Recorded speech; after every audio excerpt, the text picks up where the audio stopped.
আসসালামু আলাইকুম। এখন বাজে হলো ভোর 7টা। দেখেন 7টা আমাদের অবস্থা কি। আকাশে অল্প অল্প রোদ্র উঠছে, তার মধ্যে এখন আপনাদের ভাইয়া নিয়ে যাবে আমার ছেলেকে স্কুলে। মেজর ছেলের এক্সাম। তো এই ফাঁকে এখন আমার কিছু নাস্তা পানি বানাতে হবে, আর যদি আজকে আমার রুটি বানাতে হবে, কারণ খালা আস্তে আস্তে আমার ছেলে খেয়ে যেতে পারবে না। এখন দেখি আমি বানাবো কাঁচা ময়দা রুটি। তো আপনারা থাকেন, কে কোথা থেকে দেখছেন আমার ভিডিওটি অবশ্যই জানাবেন। তো ফাইনালি এখন বাচ্চারা চলে যাচ্ছে। বাচ্চা ছেলে যাচ্ছে মতো আপনাদের ভাইয়া আমার মেজো ছেলেকে নিয়ে যাচ্ছে। সে এখন স্কুলে যাবে। তো স্কুলে যাওয়ার সময় যে দেখেন আমাকে এইভাবে গর্ভবতী তালা দিয়ে রেখে যায়। আর আমি তখন ঘরে একা থাকি। একা বলতে এখন আমার 2 ছেলে আছে। বড় ছেলে আর ছোট ছেলে তারা ঘুমাচ্ছে। আর আমি যদি এখন পাকে ঘরে কাজ করি তাহলে এই দিকটা তো পুরো খালি থাকে।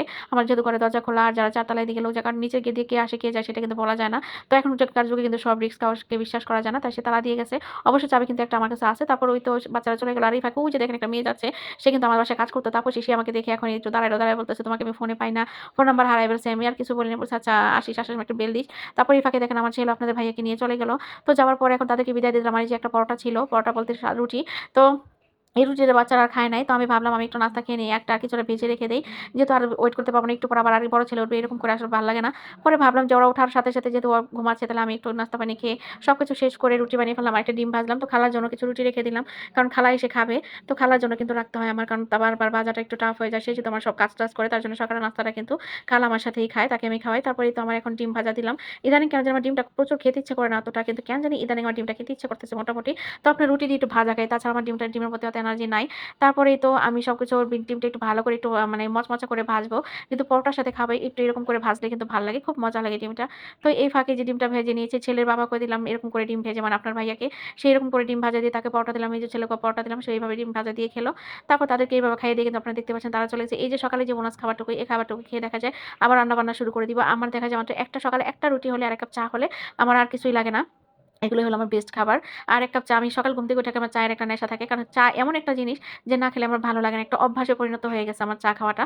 তারপর এই তো আমি মানে আমার এই ডিমটা এখন পর্যন্ত হচ্ছে না। আমি একটু ভালো করে একটু ভিতর দিয়ে চাপ দিয়ে ভাজতেছি। আর আরেকটা জিনিস টিপস আপনাদের শিখিয়ে দিচ্ছি এখানে। যারা নাকি ডিম ভাজেন, অনেক সময় দেখা যায় আমরা বেশি তেল দিয়ে ডিম ভাজি। আসলে ওই তেল দিয়ে কখনো ডিম ভাজবেন না। ওটা কিন্তু আপনার স্বাস্থ্যের জন্য ভালো না। ডিমের যে প্রোটিনটা সেটা তেলের মধ্যে তেলটা নষ্ট করে ফেলে। যার জন্য অল্প তেল দিয়ে সবসময় চেষ্টা করবেন ডিম ভেজে খেতে।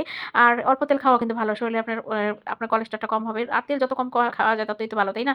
তারপর সব কাজটা শেষ করে ১ কাপ চাও খেয়ে ফেললাম। একটু পরে দেখলাম খালা চলে আসছে। খালাকে আমি নাস্তা দিলাম। খালা নাস্তা পানি শেষ করে আমি একটু ময়দা সিদ্ধ করে দিলাম। বললাম যে, "খালা আমাকে একটু ময়দা রুটি বানায় দেন।" যেহেতু আবার ছেলেদের স্কুল শুরু হয়ে যাবে। খালা আবার বলতেছে, "তাহলে দেন।" কারণ আমাদের নাস্তা শেষ হয়ে গেছে দেখে খালাকে দিলাম। আর দেখেন ময়দার গুলিগুলো কত মানে রসগোল্লার মতো মনে হচ্ছে না। আর খালা বলে যে, "রুটি বানাও, রুটি ছেনো।" মানে কত সুন্দর করে কথা বলে আরকি। তার কথাগুলো শুনলাম আরকি আমি। তার এই ফাঁকে সে আমার রুটি ওদিক দিয়ে বানাইতেছে। আর আমি এই ফাঁকে আমি তরকারিগুলো যা আছে সব ভালো করে ধুয়ে নিচ্ছি। কারণ ফুলকপিতে কিন্তু অনেক পোকা থাকে।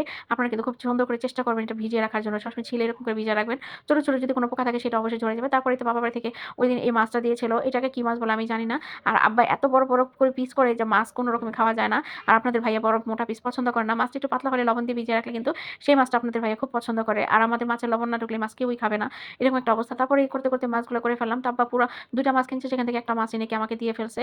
তারপরে এই ফাঁকে আমি সব রান্না টুকিটাকি দিদা করতেছি। আর আমার ছেলে ঘুম থেকে উঠে দেখেন সে কি করতেছে, স্যান্ডেল পরে ঘরের ভিতরে পরে মাথায় এরকম একটা অ্যা আ কি বলে এটাকে, মানে আমি ভুলেও গেছি আসলে, বয়স দিতে গেলে এত কিছু মনে থাকে না।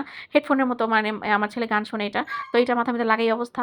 তো তার এই attitude গুলো দেখে মানে অন্যরকম। তার পিছনে খাবারের জন্য আমার বারবার দৌড়াইতে হয়। সে এরকমই মানে দুষ্টুমিগুলা করে। তার পিছনে আমার সময়টা দিতে হয় বেশি। তারপর দিতে তাকে সময় দিয়ে চলে আসলাম আমি এখন আমার রান্নাঘরে আমার তরকারিটা রয়ে গেছে। সেই তরকারিগুলো রান্না করতে হবে। আসলে সময় যে সারাদিন কিভাবে যায় কেউ বলতে পারি না। সময়ের সাথে এখন কুলাইতে পারি না। অনেকে বলে যে রাত বড় দিন ছোট। যত রাত বড় যত দিন ছুটি হোক না কেন, আপনি কোনো একটা কাজে গেলে দেখবেন আপনি কাজে আয় পাবেন না। এখন দিন কিন্তু অনেক, অনেক ছোট হয়ে গেছে। তেমন রাতও কিন্তু অনেক ছোট হয়ে গেছে, আমরা বুঝি না। আর এই তো আব্বা এরকম পালং শাক আনছিল। কিনে আমার বাবা ওইদিন কিনে দিয়েছিল। আপনারা তো সবাই জানেন, যারা রেগুলার আমার ভিডিও দেখেন তারা কিন্তু অবশ্যই জানেন। তারপর সেই পালং শাকটুকু আমি ভাজি করে ফেলছি। আর দেখেন আমার ফুলকপির তরকারির কালারটা কত সুন্দর আসছে। তো ভাবলাম এর সাথে আমি একটু বেগুন দিয়ে দিই। একটু বেগুন দিয়ে দিলাম। এটা দিয়ে সেই মাছ দিয়ে কড়া করে রান্না করলে তো অনেক মজা লাগে। কিন্তু সাথে একটু কাঁচা টমেটো দিয়ে। তো সবকিছু রান্না-বান্না শেষ করে এখন সব রেডি হয়ে আবার বাসা থেকে বের হতে হবে ছেলেদের স্কুলে। তো আজকের মতো এখানেই। আমার ভিডিওগুলো কে কোথা থেকে দেখছেন অবশ্যই জানাবেন। আর এই তো আমার সারাদিনের রুটিন, এই যে এখন স্কুলে যাব, তারপর স্কুল থেকে বাচ্চাদেরকে নিয়ে আসবো, গোসল করব। তারপরে সারাংশায় টুকিনাটি কাজ করতে, করতে যা চলে যায়। আসলে সবসময় কিন্তু এত লং ভিডিও করতেও কিন্তু ইচ্ছা করে না। দেখবেন খুবই বিরক্ত চলে আসে। তো সারাদিনের ছোটখাটো কিছু ভিডিও আপনাদের সাথে শেয়ার করি, টুকিটাকি কি করি না করি। তো ছেলেদের স্কুলে যাবো আজকে, বলছিলাম একটু বান্ধবীদের সাথে খাওয়া-দাওয়া করব। যদি পারি সেই ব্লগটা অবশ্যই আপনাদের সাথে শেয়ার করব।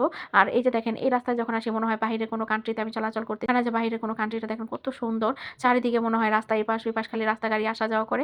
খুব সুন্দর মজা লাগে। আর আমার ছোট ছেলে আমার সাথে বসছে। সে বলতেছে সামনে বসবে। তার জন্য আমার সামনে বসা। তো আজকের মতো এখানে সবাই ভালো থাকুন। আসসালামু আলাইকুম। আল্লাহ হাফেজ।